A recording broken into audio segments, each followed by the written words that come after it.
So I want to welcome back this morning our election panel, political strategist Amanda Alvaro, former Deputy Conservative leader Lisa Raitt. I have questions for you. And former NDP MP Craig Scott. The three of you, I appreciate you being here in studio this morning. Quick roundup, who's had more than 3 hours sleep? No hands raised. Everybody's been up all night. First of all, Lisa Raitt, your reaction to the fact that Pierre Poilievre has lost his seat. Yeah, wild. Wild. I mean, I called a lot of people yesterday because, of course, the #1 question I was going to get yesterday was, is there a danger of him not winning his seat? I got assurances from top to bottom. Not possibility. It's not going to happen. Don't worry about it. And then not once was he in the lead last night. Like, it wasn't a flip-flop kind of. And there was a lot 1%. of conversation about, you know, the ballot and making it longer, and it's taking longer to count, and that is why. So people feel very confident saying what you did, which is there's no way he's going to lose it. Yeah, exactly. So now, and the problem with that is the what ifs. Like, what are the scenarios that fall out of this right now? Nobody's really prepared. So you're going to see a lot of people in the party taking a beat, trying to figure out, okay, what's the process? The caucus, are they going to be able to say whether or not they want to have him stay on as leader? Are they going to take that power for themselves? Membership's got power because there's an automatic review of leadership if there's a loss in a federal election. When's that going to happen? Well, the leader calls when the next convention is. So there's a lot of steps. Well, there's scales to figure out too, right? Because he's got these incredible numbers. They've got these incredible gains. Popular support, he's over 40%, which is incredible. But you didn't win government, and you lost your own seat. So how does that scale balance out? That is going to be an individual thought for a lot of people. And then I guess what comes down to it is human nature. Who out there in conservative land wants to be the next leader? And if they mount an effective removal of the current leader, like has happened to us a couple of times in the past, you never know what's going to end up happening. And I really don't know where that is right now. No, obviously no one's calling me to let me know, but. Well, that was my next question. Yeah, I've no not. interim leadership, anything like that? No thoughts of that? For me? Yeah. Come on, Lisa. I know. Thanks. I had to ask. I will have you go on the record. No, that's okay. Thanks. I'm good. I'm good. So you're not answering that call? No. You're not going to? Okay. No. Just checking. Nor they make it. Nor they make it. Okay. Breaking news. Yeah, right? Finally, we got the Lisa Raitt laugh on air. So then, you know, he was talking about wanting to have a change. He did get a change. He lost his seat. So how do you... Oh, that's cruel. How do you... Well, how do you lead when you don't have a seat? Like, who's going to have to step aside for him to be able to run and get a seat in the House of Commons? So part of the reason why I think he came out so early last night was because there was uncertainty, and I think he also wanted to show that he wasn't going to pull a Trump and deny the results of the election. He came out early, accepted the results of the election.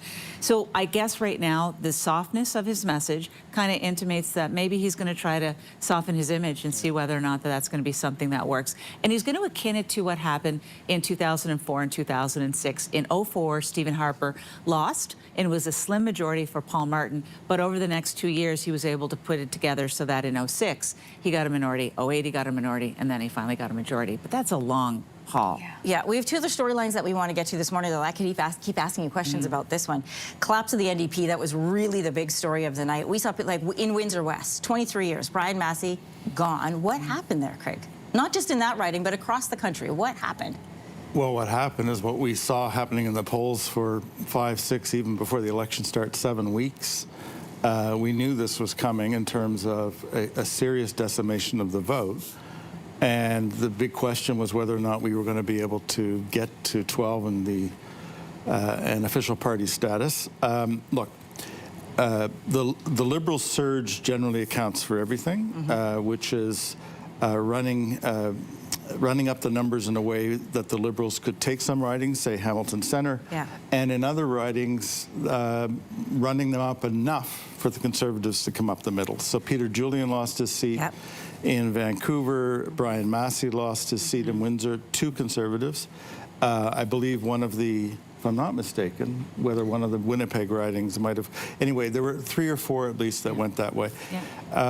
There's no strong explanation other than the Liberal Party in general, but maybe Canadians who wanted to see this result have to thank NDP voters, because they basically voted in a patriotic mode, a mode that also had a fear component because of the Poilievre. This was not a permanent vote, but it's still a decimating vote. Kathleen Monk said last night that the NDPers or the Dippers have lent their vote to the Liberals and the Conservatives for now. So, I mean, Pierre Poilievre lost his seat.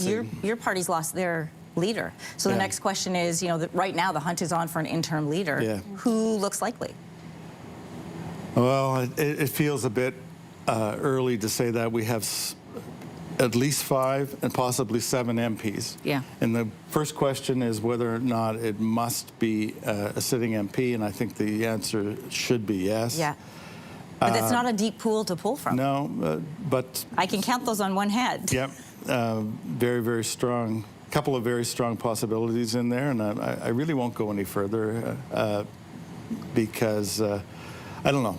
Let's give it a day or two to sit. I mean, Heather, in fairness, though, Craig, we don't have the time. They got to get back to the House. Heather McPherson's a very strong candidate. Alex Boulerice, it's just what he's been able to do in Quebec is phenomenal. But do they need somebody who is strong in Quebec? Well, this is it. There's so many vectors pulling. The idea is, I don't know how good Heather's French is, for example, but she would be extremely strong. I don't. Alexandre's base is Quebec. What does that mean for the rest of the country? I think the key word has to be interim leader. And at that point, I think, let's say, the Quebec, rest of Canada dynamics should go by the board. And it should be whoever,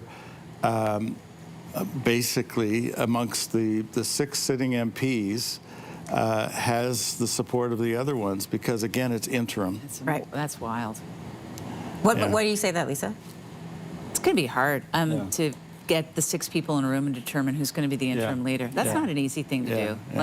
That's not easy. That's as many people as we had on our panel last night, like including myself. That's what you're picking from. 6 or 7. And at the same time, they're going to have, you know, Prime Minister Carney come to them and say, "We'd like for you to join us in some kind of a, Help us out. Coalition, but an agreement moving forward." And does he offer them? Well, he's got one big thing to offer, and that's official party status.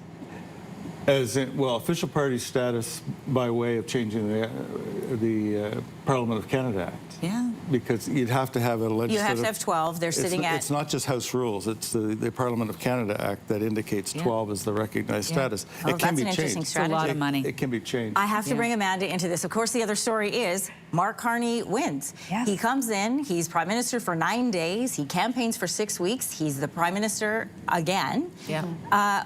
What do we make of this win? You cannot underscore how astounding this actually is. Not that, you know, we've been watching the polls, we've seen this coming, but at the same time, think of where we were 12 weeks ago. We were 25 points down. 25 points down. We were sitting in a place where people were talking about, will the Liberals be able to save the furniture? Now they've been given their 4th mandate, picked up seats, sitting at 168, so close to that majority territory. You know, picking up seats really across the country, able to pull in the progressive vote from the NDP. A remarkable turn of events for the Liberals. If you like that video, make sure to subscribe to the Your Morning YouTube feed, where you can find all kinds of new content posted every weekday morning.